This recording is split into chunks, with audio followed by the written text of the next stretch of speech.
Hello friends, today's poem is called Cathedral Builders by John Ormond, also known as John Ormond Thomas.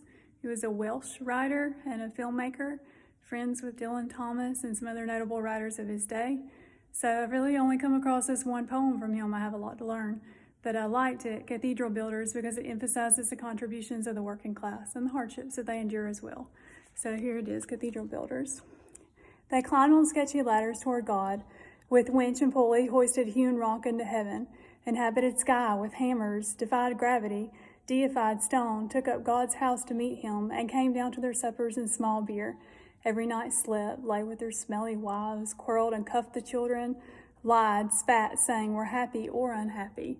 And every day took to the ladders again, impeded the rights of way of another summer's swallows, grew grayer, shakier, became less inclined to fix a neighbor's roof of a fine evening, saw knaves sprout arches, clear stories soar, cursed the loud fancy glaziers for their luck, somehow escaped the plague, got rheumatism, decided it was time to give it up, to leave the spire to others, stood in the crowd well back from the vestments of the consecration, envied the fat bishop his warm boots, cocked up a squint eye and said, "I bloody did that." So I thought this poem was fun because you think of the guys doing that heavy labor and building such a lofty place, such a grand place. And then the hardships and the rough and tumble element of their lives, quarreling with the children, punishing the children, dealing with the smelly wife and the small beer. So the small joys and hardships. And then I really like the line about how they age and how it is subtle, it sneaks up on us when they suddenly became less inclined to fix a neighbor's roof of a fine evening, or something that they probably easily would have done earlier in life. They say, maybe one of those younger guys can get it tonight.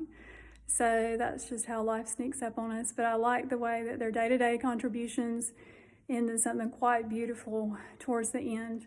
There's a sneaky social commentary about that fat bishop with fine boots that they envy.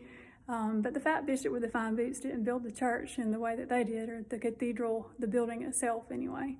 So there might be a little bit of criticism because he doesn't have the physical hardship or need for physical endurance that they have, or he has more access to food or to luxurious clothing.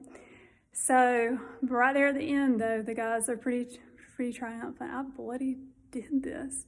So I think it's a nice poem as a way to think about what people contribute day in and day out, even though it may not seem like much at a time. They put one foot forward, climb that ladder again, and work on those pieces of the project. So several of the words in the poem are just words associated with the architecture of the cathedral.